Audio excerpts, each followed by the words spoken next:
O amor veio a nós e como um de nós se deu para dizer. Abra sua Bíblia aí, 2 Coríntios capítulo 10.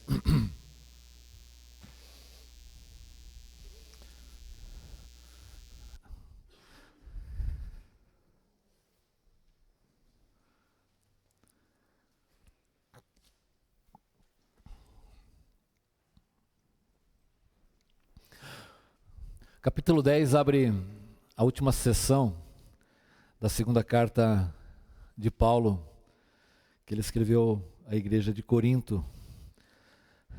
A primeira sessão tratamos capítulo 1 até o capítulo 7, em que Paulo abre o seu coração e ele está muito contente por ter a igreja de Corinto reagido positivamente a uma carta que ele escreveu com lágrimas. Isso está lá no capítulo 2, versículo 4. Em grande aflição e angústia. Ele não queria entristecê-los, mas ele tinha que escrever aquela carta. Aí no capítulo 8 e 9, que nós vimos nas últimas semanas, Paulo tratou daquele projeto, daquela iniciativa de levantar recursos, uma oferta especial para socorrer a igreja de Jerusalém, aos irmãos que estavam passando por uma grande dificuldade.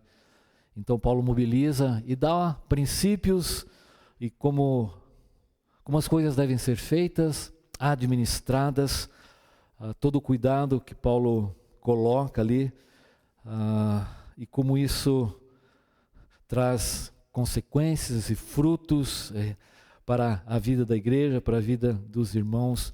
Paulo tratou então disso nos capítulos 8 e 9. Agora no capítulo 10 e 13, ele abre a última sessão. E essa carta, Paulo tem o objetivo de enfrentar, e isso, a igreja de Corinto estava, na primeira carta a gente já vê isso, havia essa dificuldade, quando Paulo, lá no capítulo 3, Paulo está dizendo, poxa, entre vocês há tantas divisões, eu gosto desse pregador, eu gosto de Paulo, eu gosto de Pedro, os mais santos, falam, não, eu gosto mais de Jesus, então, outros gostavam de Apolo e assim por diante, essas predileções infantis que eles tinham, e aquela divisão. E no meio da igreja havia se instalado, e a igreja não tinha tomado atitudes e procedimentos corretos a vários problemas que estavam acontecendo dentro da igreja, a qual ele tratou mesmo aqui na segunda carta, e estava incentivando. Mas também no meio ali da igreja havia se estabelecido pessoas, lideranças, e Paulo então está determinado a enfrentar esta oposição à sua pessoa, ao seu ministério, ao seu caráter. É algo muito difícil. Eu não sei se você já teve o seu caráter atacado, aquilo que você faz menosprezado. Havia uma oposição, e Paulo ele não dá o nome a essas pessoas, mas aqui você percebe, ele se dirige assim, se alguém, capítulo 10, versículo 7, se alguém está convencido, 10:10, pois alguns dizem, 10:11, saibam tais pessoas,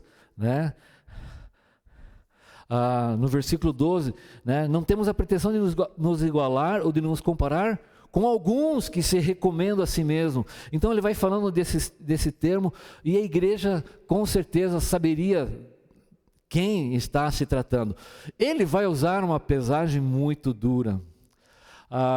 Paulo, ele luta com isso. Logo no início da carta, ele diz assim,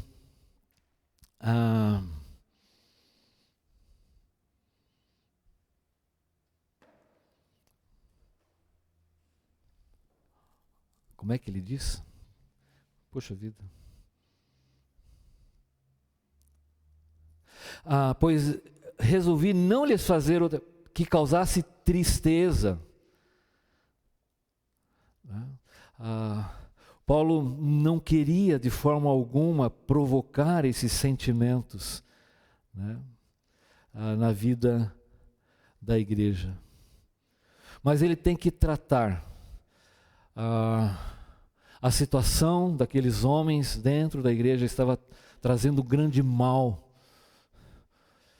Mas o que, usurpando a autoridade dele, questionando o seu apostolado, mas principalmente quando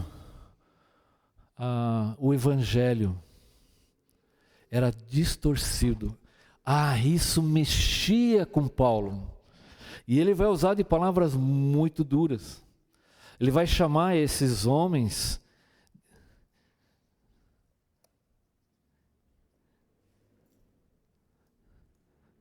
de falsos apóstolos, servos de Satanás. O linguajar de Paulo é pesado. E é interessante que nessa parte final da carta, ele vai usar muitas vezes de ironia, sarcasmo. É uma maneira de se comunicar. E ele vai fazer isso várias vezes. Por exemplo, no 11 ele diz assim, espero que vocês suportem um pouco a minha insensatez. Ele vai falar mais para frente, para minha vergonha, admito que sou fraco, né? Falo como insensato. E ele vai usar ao longo dessa parte final de bastante ironia. E ele já vai fazer aqui no versículo 10. Então, nessa parte final, Paulo vai tratar dessas coisas, da sua liderança e do que estava acontecendo ali na vida da igreja. Vamos ler então?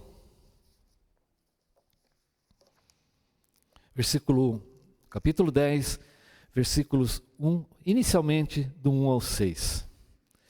Eu, Paulo, pela mansidão e pela bondade de Cristo, apelo para vocês. Eu que sou humilde quando estou face a face com vocês, mas audaz quando ausente. Rogo-lhes que quando estiver presente, não me obriguem a agir com audácia, tal como penso que ousarei de fazer, para com alguns que acham que procedemos segundo os padrões humanos. Pois embora vivamos como homens, não lutamos segundo padrões humanos. As armas com as quais lutamos não são humanas, ao contrário, são poderosas em Deus para destruir fortalezas. Destruímos argumentos e toda pretensão que se levanta contra o conhecimento de Deus e levamos cativo todo pensamento para torná-lo obediente a Cristo. E estaremos prontos para punir todo ato de desobediência, uma vez estando completa a obediência de vocês. É interessante que Paulo introduz, como se estivesse dando assim uma frase geral do que ele vai tratar agora. Quando ele usa essa expressão, eu rogo em algumas versões, né, eu apelo para vocês, é esse pedido de Paulo, que ele introduz essa sessão pela mansidão e pela bondade. A palavra mansidão é uma palavra mal entendida no português. Ela muitas vezes traz a ideia de fraqueza ou covardia, né? Nós designamos muitas vezes os cachorros, né? Esse cachorro é um cachorro manso. O que a gente quer dizer com isso? Ele não morde, não faz mal para ninguém, né? Lá em casa a gente tem o Schubert, né? É um animal aquele cachorro. né? Ele mostra para o bandido onde está o dinheiro, né? Ele se arreganha para todo mundo, sai lambendo todo mundo, né? Ele é amigo de todo mundo, nunca viu antes, mas ele é amigo de todo mundo, né? Ele só está para bonito lá em casa. Então, a ideia, né? Ou então, não, o fulano de tal é um cara muito manso. Ele não tem boca para nada. Não usamos isso? Então nós confundimos pelo significado dos nossos dias, né? E introduzimos esse significado para o que Paulo e para aquilo que significava naqueles dias. E na verdade não é nada disso, não é sinônimo de fraqueza, não é sinônimo de covardia. A palavra quer dizer poder sob controle. É alguém que tem a serenidade, que não se deixa tomar e controlar pela emoção. É um poder sob controle. Está tudo sob controle. As suas emoções, as circunstâncias não o dominam. Não quer dizer que a pessoa seja fraca, mas ela... Por isso, né? Vinde a mim, todos vós que estão cansados e sobrecarregados, porque eu vos aliviarei. Tomai sobre vós o meu jugo, porque sou manso. Jesus usou essa expressão. Aquele que tinha todo o poder, mas o tinha sob controle. Então ele falava, não, eu iria pedir uma legião agora para me libertar aqui. Ele tinha todo o poder me foi dado, mas era algo sob controle. Então, e essa palavra é usada, né, junto, na minha versão está bondade, em algumas versões benignidade. Essa palavra traz a ideia de gentileza, de equidade, de alguém que não vai usar de violência quando precisa confrontar. Ela traz a ideia de firmeza, de paciência, que não usa da maldade, mas ela é gentil. Paulo então está apelando, eu apelo a vocês que sou, né, pela mansidão e pela bondade de Cristo, para aquilo que eu vou escrever. E Paulo começa então, já usando a primeira ironia. O que ele fala? Eu sou humilde. A palavra humilde aqui quer dizer, eu sou o mais baixo, o menor de todos. Eu sou o de pouco valor. Porque essa era uma das críticas que estava sendo feita para Paulo. Observe, eu que estou escrevendo, né, que sou, né, quando sou humilde, quando estou face a face, mas audaz, corajoso, forte, ausente, né? Ele está dizendo isso porque essa era uma das críticas e das ofensas que faziam para Paulo. Observe o versículo 11. Saibam, tal pessoas, que aquilo que somos em carta, quando estamos ausentes, seremos em atos, quando estivermos presentes.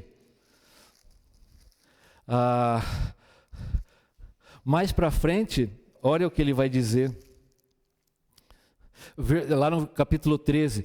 Agora, estando ausente, escrevo aos que antes pecaram e demais, quando voltar, não os pouparei. 13:10. Por isso escrevo essas coisas estando ausente, para que quando for, não precise ser rigoroso no uso da autoridade que o Senhor me deu. Eles criticavam Paulo dessa maneira. E ele está apelando, né? Então no versículo 2, rogo-lhes que quando estiver presente, não me obriguem a agir com audácia, tal como penso que ousarei fazê-lo. Então Paulo, nessa sessão, ele vai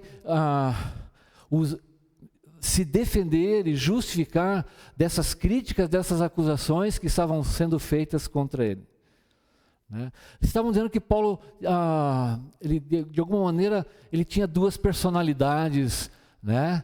Para escrever, né? Puxa, ele escrevia coisas fortes, mas quando estava presente,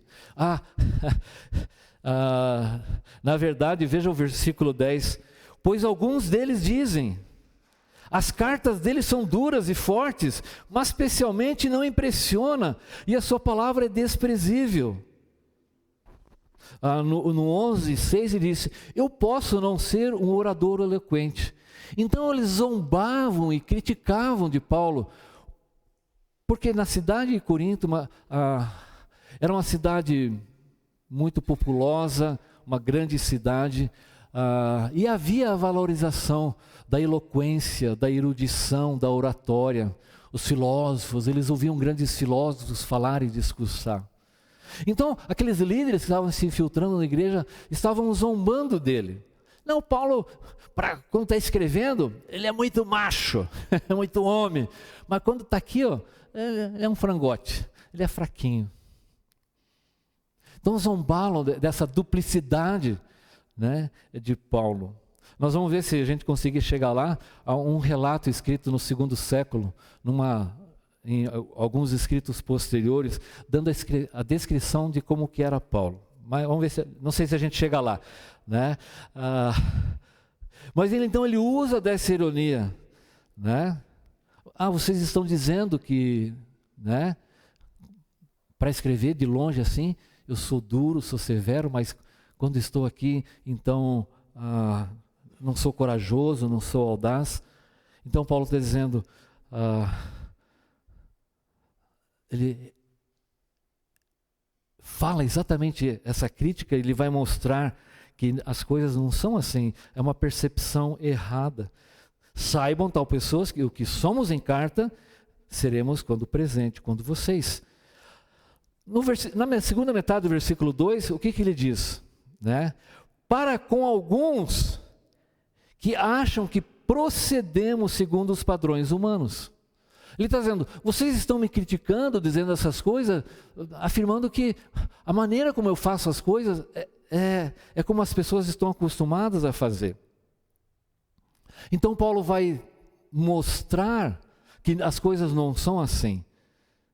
Vocês estão me criticando que eu tenho essa duplicidade de personalidade e que eu ajo segundo os padrões humanos.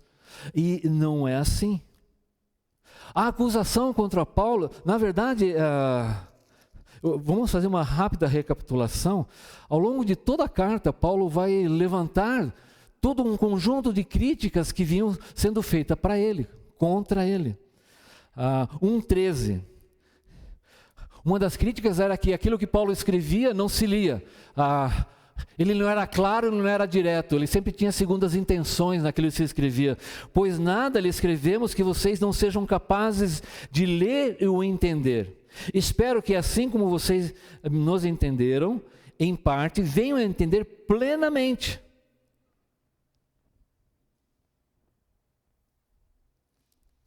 Ele era acusado disso. No 17, quando planejei isso, será que fiz levianamente? Ou será que faço meus planos de modo mundano, dizendo ao mesmo tempo sim e não? Paulo pretendia fazer uma visita e ele muda os planos. O pessoal caiu de pau em cima dele, criticando. Você não tem palavra, você muda toda hora. O que você fala a gente não se escreve. Né? 1:23, invoco a Deus como testemunha que foi a fim de poupá-los que não voltei a Corinto. Não que tenhamos domínio sobre a sua fé. Eles acusavam Paulo de que ele era dominador sobre a fé da igreja, que ele controlava as pessoas. 2:17, ao contrário, de muitos não negociamos a palavra de Deus visando lucro. Ele vai falar mais para frente, vocês podem me dizer se eu peguei alguma coisa de vocês? Vocês podem dizer se eu usei a vida de vocês para lucrar, para enriquecer? não negociamos a palavra de Deus. Não, a pregação do Evangelho, o meu ministério entre vocês, não era para enriquecimento, não era um grande negócio. 3:1, né? Será que com isso estamos começando a nos recomendar? Será que precisamos, como alguns, de cartas de recomendação? Eles acusavam que Paulo não apresentava cartas de recomendação para a igreja de Corinto. E isso era uma coisa muito louca, porque era Paulo que tinha fundado aquela igreja, que tinha ensinado aqueles irmãos. E tanto é que Paulo, vocês são a minha carta de recomendação, né? Vocês me conhecem, eu vivi tanto, por que eu preciso de uma recomendação? Alguém que desconhecido, sim, precisa ser recomendado, né? Eles acusavam Paulo. Paulo tinha, né, a carta, um currículo para eles ali. 4:2. Antes renunciamos aos procedimentos secretos e vergonhosos, não usamos de engano, nem torcemos a palavra de Deus. Nós não usamos de métodos e maneiras estranhas de realizar a obra de Deus, de manipulações secretos e vergonhosos. Não torcemos, não adulteramos a palavra de Deus. 5:5.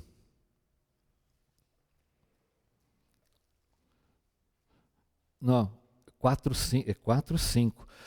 Não pregamos a nós mesmos, mas a Jesus Cristo. Ou seja, eu não coloco uma foto minha para dizer, né, aquele personalismo. Não pregamos a nós mesmos, eu Paulo. Não, o cerne da sua pregação é Jesus Cristo. 5:12. Não estamos tentando novamente recomendar-nos a vocês, né? O que responder aos que 5:12, aos que se vangloriam de aparências e não do que está no coração.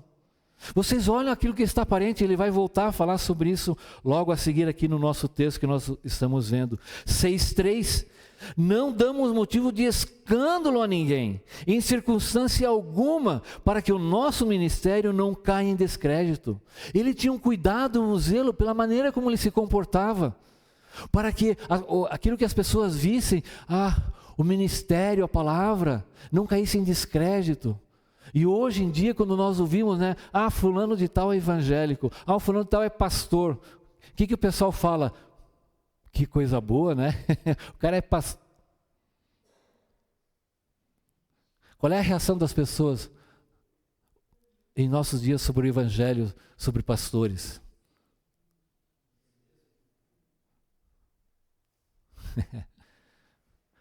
A profissão de maior credibilidade na nossa sociedade, sabe qual é?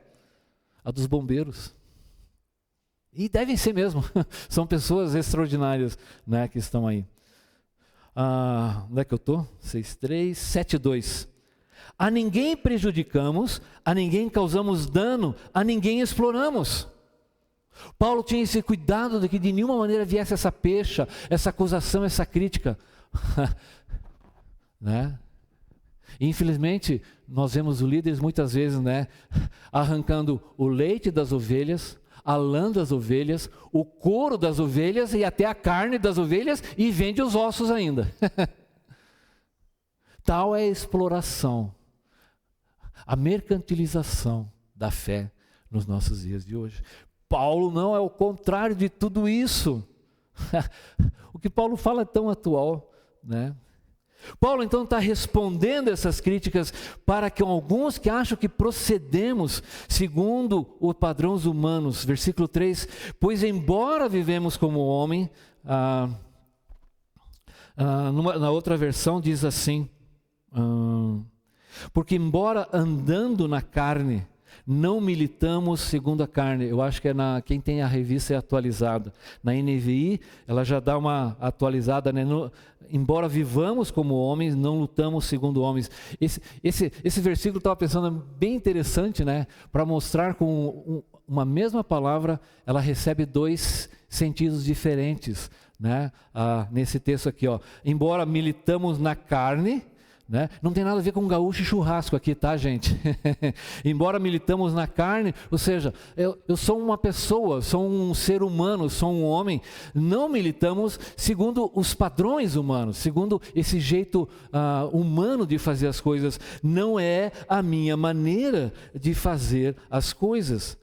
Todo esse conjunto de acusações maliciosas, Paulo, né? Não pense que eu ajo dessa maneira. Eles estão confundindo. Eles criticavam Paulo de muitas maneiras, e nós vamos ver ao longo desse texto aqui sobre isso. A crítica, então, Paulo procede de maneira humana, e ele vai então contra-argumentar, vai se defender sobre isso. Versículo 4.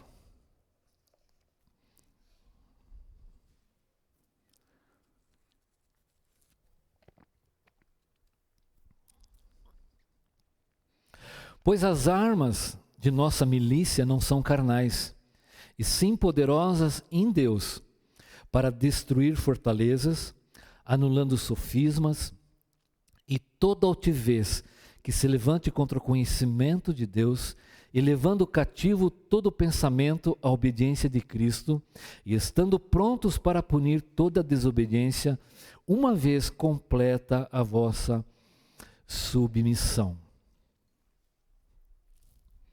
Por exemplo, né, se eu chegasse aqui e começasse a falar para vocês, olha, a coisa está meio fora do prumo, vocês têm que obedecer a linha mestra aí, né, para que essa viga não fique torta.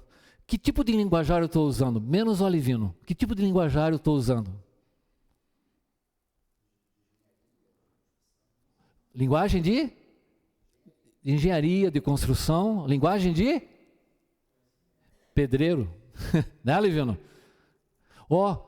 Né, a massa aí é 3x1. A massa 3x1 virou confeiteiro agora. Né? Massa 3x1, o que é uma massa 3x1, Alivino? Me ajude.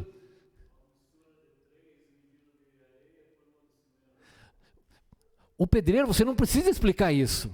Você fala por orelha seca, né, Alivino? Ele vai saber o que é 3x1, né? Apesar que tem que ficar de olho nele, né, Alivino? Paulo vai usar aqui um conjunto de expressões do mundo militar,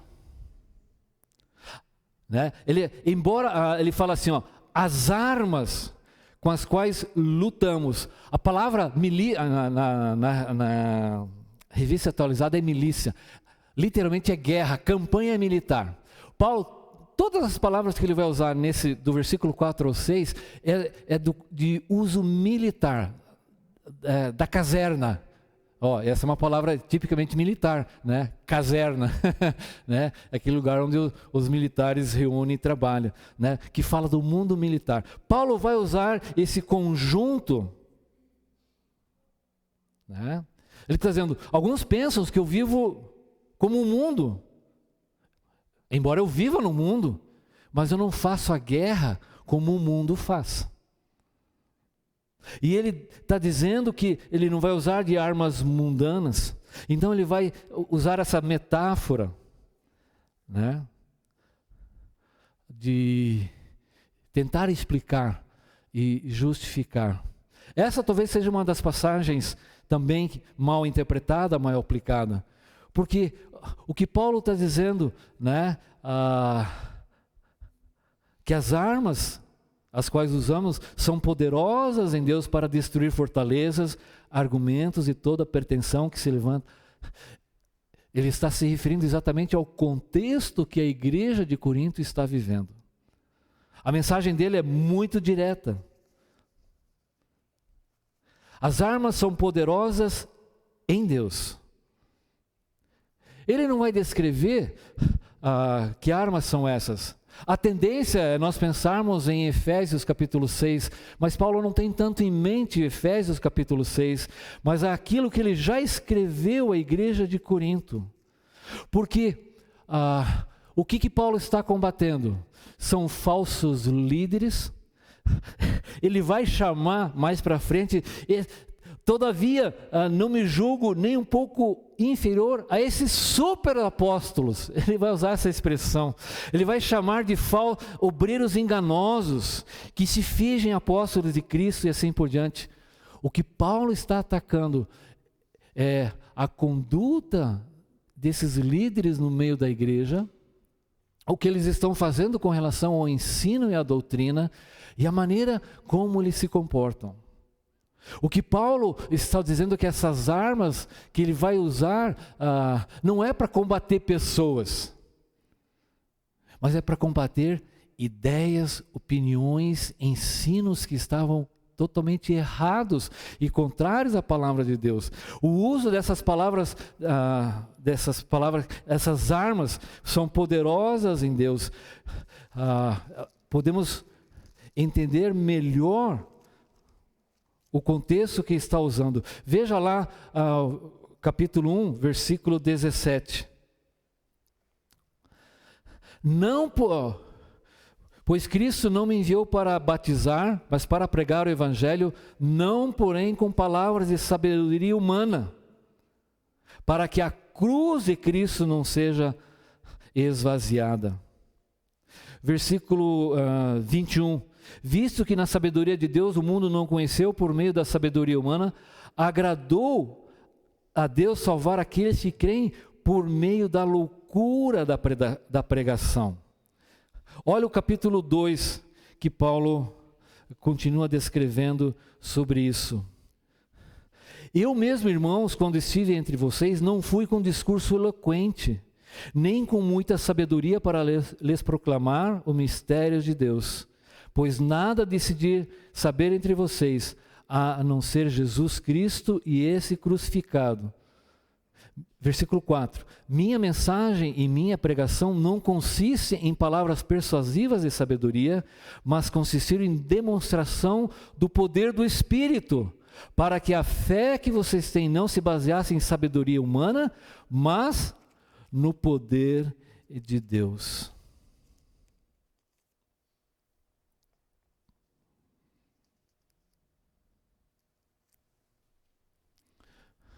O contexto vai nos mostrar que essas armas que Paulo está falando se refere, e o campo de batalha é a mente e são os pensamentos. Olha o que diz o versículo 5: destruir todo argumento e toda pretensão que se levanta contra o conhecimento de Deus, contra aquilo, sobre essas mentes. Então, essas expressões que Paulo vai usar, expressões bem militares, está se referindo a esse campo de batalha.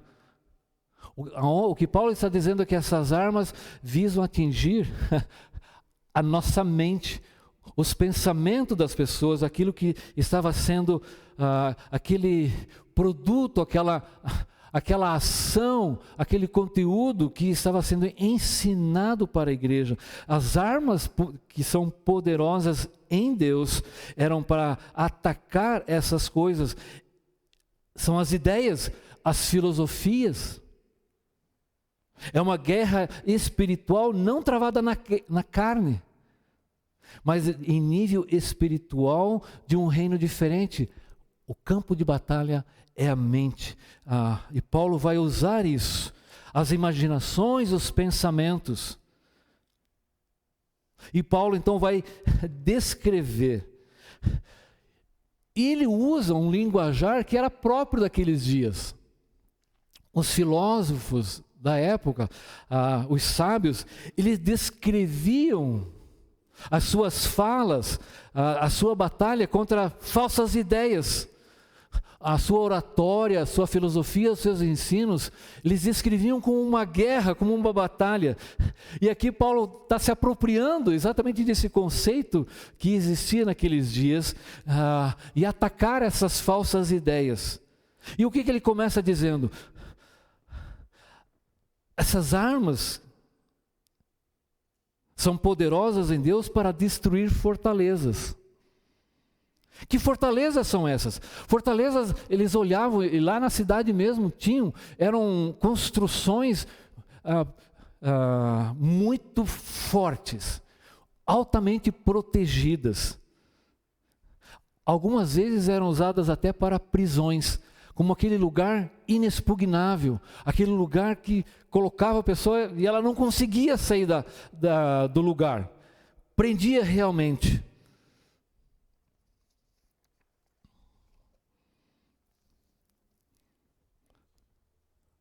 Paulo está dizendo que as armas de Deus são poderosas para destruir essas fortalezas. E Paulo vai mostrar que são os pensamentos, as percepções, onde as pessoas, aqueles filósofos, aqueles ensinos que as pessoas estavam entrincheiradas e que menosprezavam os ensinamentos do Evangelho e ridicularizavam os pregadores do Evangelho. Eles achavam que havia a possibilidade de uma mistura de filosofias e opiniões e especulações humanas, e as pessoas se entrincheiravam nessas coisas, de percepções erradas, contradizendo o verdadeiro conhecimento e a natureza de Deus.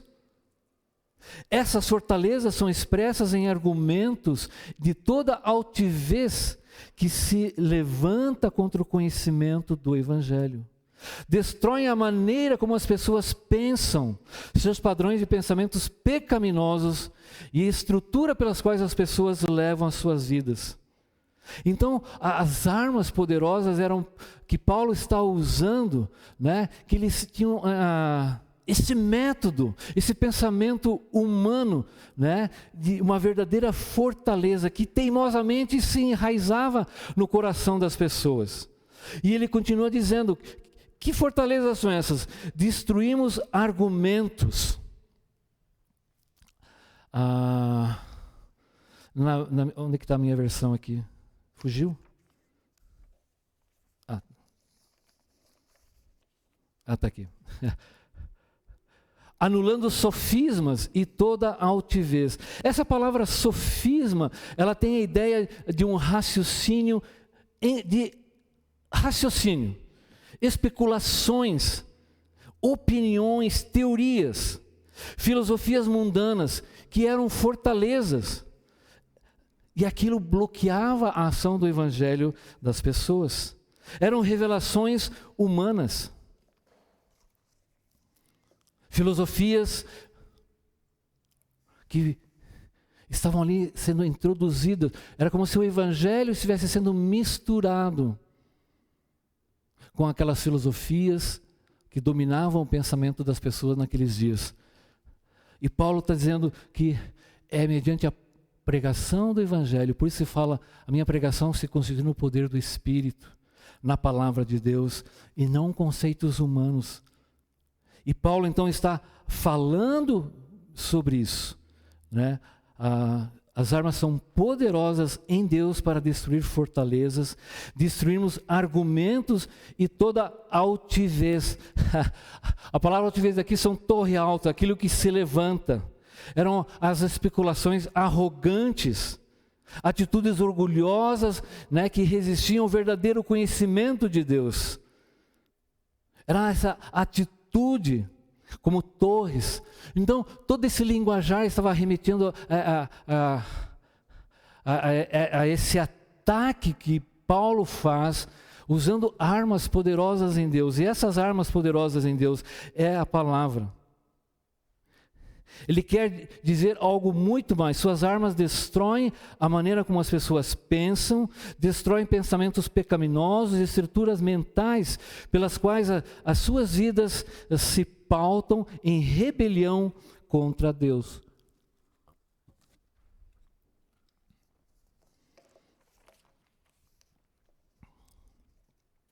Esses pensamentos que se elevavam. Então, Paulo está dizendo, tem essas fortalezas, mas tem essas torres, aquele lugar alto, que eram usadas como ponto de vantagem, de observação. Mas as armas são poderosas para destruir, porque não me envergonho do Evangelho, porque é o poder de Deus para a salvação. É o poder de Deus, é a capacidade que Deus dá, né? Então, toda essa ação de Paulo, destruirei a sabedoria dos sábios e aniquilarei a inteligência dos instruídos. Era a pregação do Evangelho feita por Paulo, que realmente era esse poder de Deus, no poder do Espírito, para remover todo esse sistema, né, de opiniões e especulações que estavam sendo introduzidas dentro da igreja, que Paulo quer combater e está chamando a atenção dali. E ele continua falando, né, destruir fortalezas, toda pretensão que se levanta contra o conhecimento de Deus, levamos cativo todo pensamento. A palavra levar cativo aqui é levar o prisioneiro na ponta da espada, na ponta da lança. É a linguagem militar. Nós capturamos seus pensamentos rebeldes e os ensinamos a obedecer a Cristo.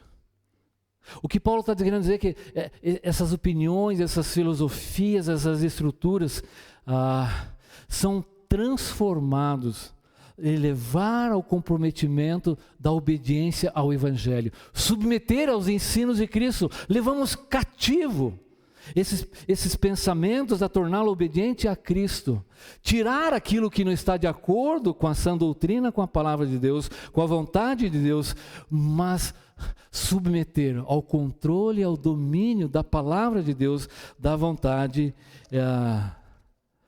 de Deus, a sua palavra.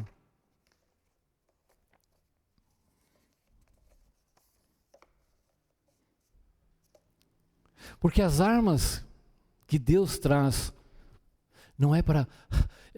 Paulo quer destruir os sofismas, toda altivez, mas as armas de Deus trazem liberdade. Quer levar cativo a obediência de Cristo, mas é exatamente ali que você vai encontrar a liberdade.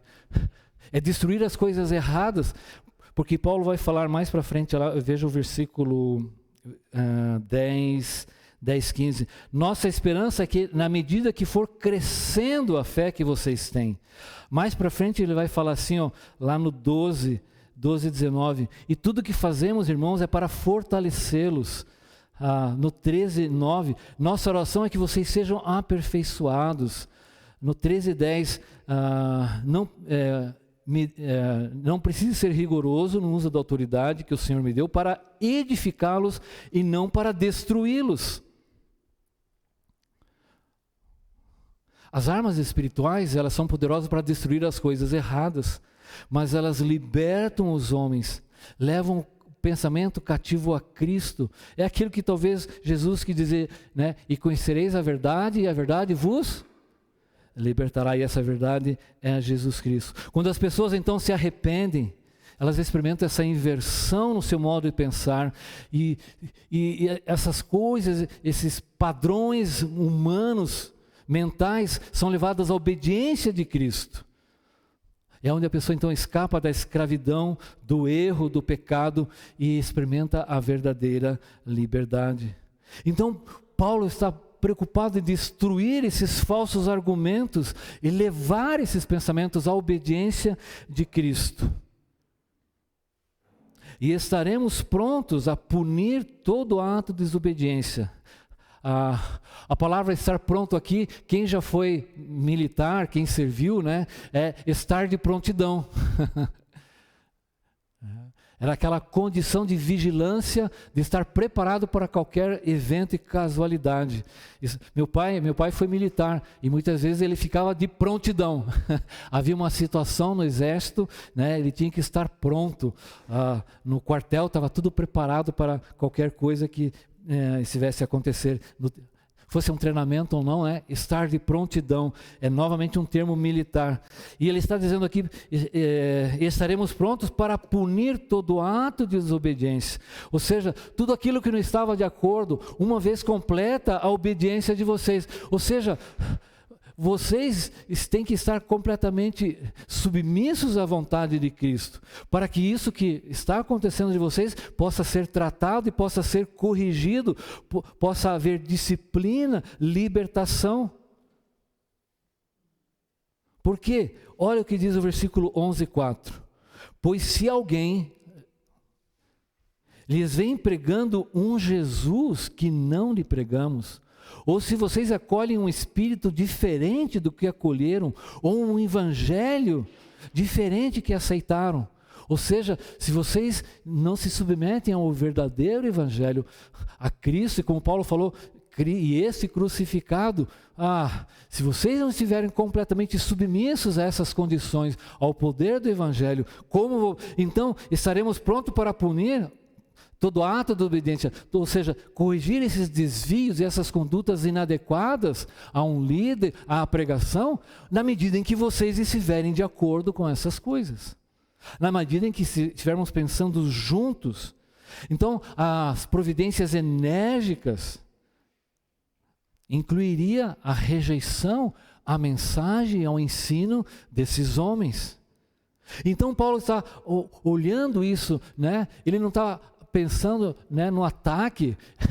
Essas armas não iam derramar sangue nem matar ninguém, mas porque se refere àquilo que estava, às especulações, opiniões, ensinamentos completamente contrários à palavra de Deus. É isso que precisava ser destruído no meio da igreja, né?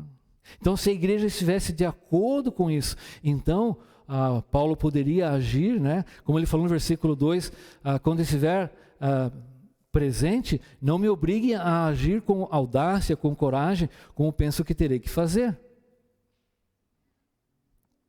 Vocês precisam estar completamente comprometidos com o ensino de Cristo. E assim a igreja estaria liberta desses falsos ensinos, desses falsos apóstolos, que Paulo vai continuar falando aqui. Versículo 7. Como é que está o nosso tempo? Vocês observam apenas a aparência das coisas. Paulo, olha, vocês apenas estão olhando para o que é óbvio. E até o versículo 11, então, Paulo vai continuar falando sobre isso. Olha o que ele fala. Vocês olham apenas a aparência, não pode ser. Se alguém está convencido que pertence a Cristo, deveria considerar consigo mesmo que, assim como ele, nós também pertencemos a Cristo. Essa era outra acusação daqueles homens, né? De que Paulo não teria essa experiência, essa conduta. Olha o que ele diz no versículo 11 e 10. Tão certo como a verdade de Cristo está em mim. Versículo 11 e 22. São eles hebreus? Eu também. São israelitas? Eu também. São descendentes de Abraão? Eu também. São eles servos de Cristo? Estou fora de mim. Bem sarcástico, né? Fora de mim para falar essas coisas. Eu ainda mais. No versículo 12 e 19, falamos diante de Deus como alguém que está em Cristo. Versículo 13 e 3, visto que vocês estão exigindo uma prova de que Cristo fala por meu intermédio. Então, eles achavam que Paulo não tinha essa experiência, ele não tinha essa espiritualidade, ele não tinha o conhecimento. Eles acusavam Paulo disso. Versículo 8, pois mesmo que eu tenha me orgulhado um pouco mais da autoridade que o Senhor nos deu, não me envergonhe disso, pois essa autoridade é para edificá-los e não para destruí-los. Paulo sabia que muitas vezes ele tinha sido severo, e ele mesmo fala isso no início da carta. Eu escrevi a carta com lágrimas, com aflição, e ele estava preocupado que a igreja reagisse bem, mas tudo que ele escreveu era para edificação, para que a fé, para que a igreja fosse construída, fosse alicerçada, estivesse sólida. Mas ele sabia que muitas vezes tinha que falar, né? Não quero que, versículo 9, não quero que pareça que estou tentando amedrontá-los, literalmente aterrorizar. Ou seja, o que eu escrevi realmente foi forte e duro, mas eu não quero que vocês fiquem com medo. Você que já teve que falar duramente com seu filho, como é que você se sente depois? Que você fala de uma maneira muito dura e forte com seu filho. Como é que você se sente? Péssimo, né? Será que ele, né? Estou destruindo para ele, será que ele se sente mal, coisa e tal? Tem aquela sensação, será que eu falei na medida certa? Eu fui muito duro, muito forte? E isso, eu não quero que vocês fiquem com medo de mim. E ele vai abrir bastante o coração dele mais para frente aí, como ele já fez na carta. Eu escrevi, a carta dura, eu escrevi chorando. Eu tenho temores dentro de mim. Muitas vezes me sinto abatido, desanimado. Foi o que ele falou nos primeiros versículos, nós já vimos isso. Mas tudo que eu estou fazendo é para edificar a igreja, para que ela seja construída, né, de maneira sólida no prumo, né, Levino? Né, que ela não fique capenga ou tenha um alicerce fraco, mas é para a edificação de vocês. E aí no versículo 10, ele volta a falar exatamente aquela crítica. Pois alguns dizem, as cartas dele são duras e fortes, então não fiquem com medo com isso, mas especialmente a palavra dele é desprezível. É interessante, quero falar para vocês uma coisa que pesquisando, né, eu li, foi encontrado num livro chamado Atos de Paulo e de Tecla. É um livro apócrifo, né, escrito lá em torno do ano 200, e ele diz assim, olha só como ele é escrito. Descreve Paulo como um homem de pequena estatura, cabeleira espaçada. Alguns dizem que ele era assim, tipo, careca. Então, vocês estão em boa companhia. Né? Baixa estatura, pernas retorcidas, tipo Garrincha, né? Mas um bom estado físico, com sobrancelhas que se uniam, um nariz, tipo do judeu, né? Nariz assim, eles chamam aquilino, né? Um nariz bem de judeu, bem grande assim, né? Cheio de graça, devido ao fato de que às vezes parecia um homem e outras vezes parecia a cara de anjo. Um homenzinho meio calvo, sobrancelhas surtas, uma figura que não nos impressiona muito. E bem pode ser que assim os coríntios, aqueles homens, o ridicularizassem, né? Um baixinho, né, que não tinha oratória, no versículo 6, eu posso não ser um orador eloquente. Talvez ele falava baixo, ou não tinha aquela, né, aquela expressão de oratória, de presença, alguém. Por isso Paulo termina essa sessão, né, rebatendo exatamente essa percepção. As cartas dele são duras, mas pessoalmente, né, é desprezível. Saibam, tal pessoas, que aquilo que somos em cartas, quando estamos ausentes, seremos em atos quando estivermos presentes. Exatamente aquilo que eles estavam condenando na vida de Paulo.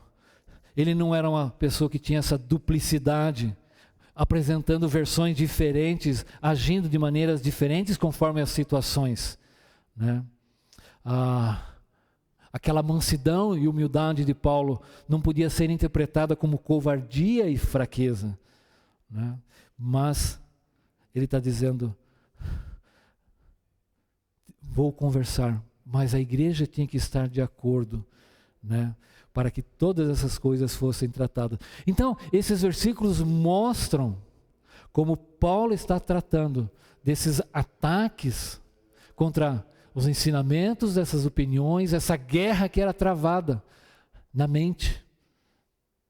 E a nossa cabeça é onde é mais atacada, né, os pensamentos. É aqui que se travam verdadeiras batalhas, grandes batalhas.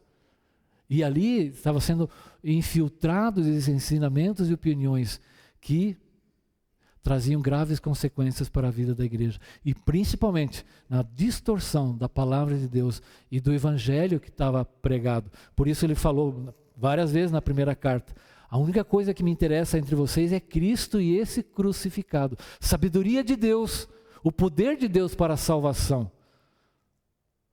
Era aquilo que ele queria fazer. E então o evangelho estava sendo atacado, adulterado, e na verdade eram esses homens que usavam aqueles procedimentos humanos. Não temos a pretensão de nos igualar ou de nos comparar com alguns que se recomendam a si mesmos. Quando eles se medem e se comparam consigo mesmos, agem sem entendimento. Então, Paulo, eles estão usando a si mesmos. E Paulo vai terminar esse versículo, né? Veja ali, ó, versículo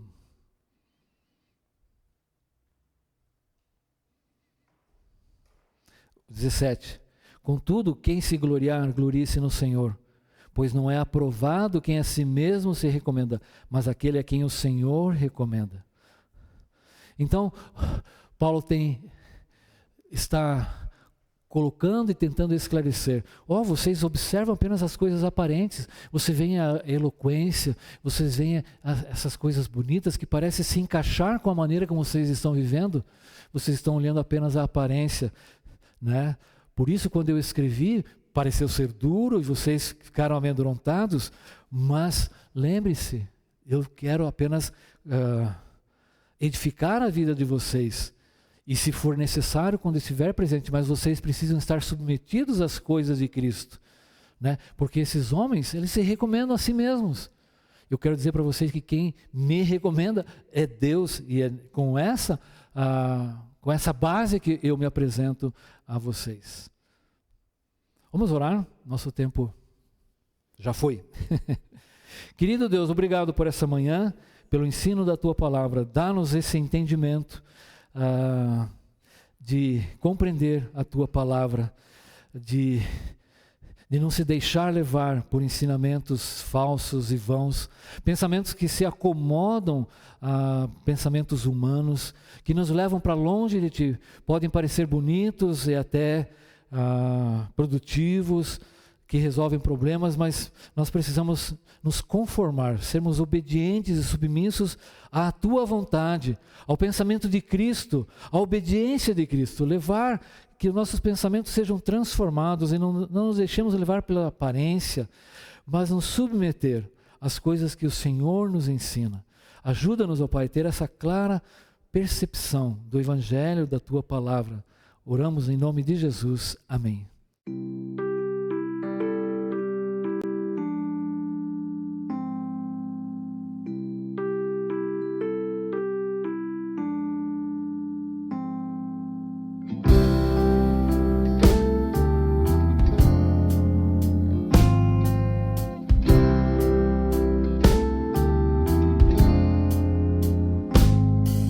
Acima de toda razão, acima dos céus, olhando pra nós com graça e perdão. Ó Deus do meu ser, o meu Deus Tu és.